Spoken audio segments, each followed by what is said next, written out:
Chers amis, bonjour, dans le Siman Koufaïn Gimel, est-ce que vous savez, il est écrit là-bas que celui qui mange de la viande ou du poisson et ensuite il va manger un plat de viande ou de poisson, il doit faire chova, de faire netilat yadaim emzaim, de faire ablution des mains entre les deux repas. Pourquoi? Là-bas, la Gemara, elle dit, et le Shulchan Aruch, il vient, il le dit, comme quoi c'est sakana, c'est un danger.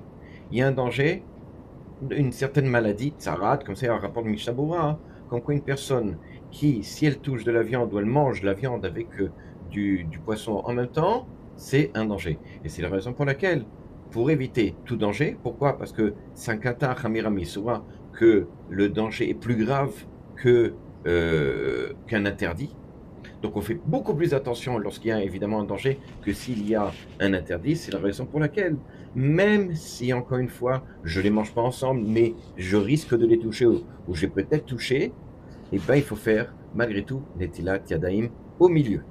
Alors l'ablution des mains, ça suffit, juste les doigts, pas besoin de faire toute la main. Mais si on peut faire toute la main, on fait toute la main.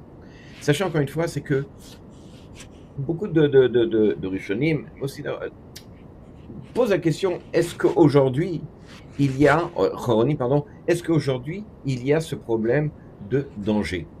Alors, sachez une chose, c'est que le Kaf HaChaim, le Rav Yosef et d'autres Gdolim viennent et disent oui. D'ailleurs, le Rama lui-même dans Yoredea, il dit qu'on n'a pas le droit de cuire de la viande et du poisson dans un même four au même moment, ou dans l'heure qui suit. Pourquoi? Parce qu'il y a une sakana, parce qu'il y a un danger. Le Kafari, même s'il dit que les natures ont changé depuis l'époque, non. Il dit, étant donné que c'est un safek, c'est-à-dire qu'il y a peut-être un doute d'un danger, on doit être exigeant et de faire très attention à ça. C'est la raison pour laquelle, chaque fois que l'on a mangé de la viande ou qu'on a mangé du poisson, on doit faire des tiadanaim si je vais manger la viande ou le poisson après. Même s'il dit le Orletzion, je mange avec des fourchettes et je ne touche pas forcément ça. Comme il y a un doute sur le danger, la dangerosité, alors on doit faire attention et faire des kadanim. Faites attention parce que souvent dans les kidouches, dans les tables, on met de la viande, des saucissons, on met des trucs de poisson, etc. Et les gens, ils se servent, etc.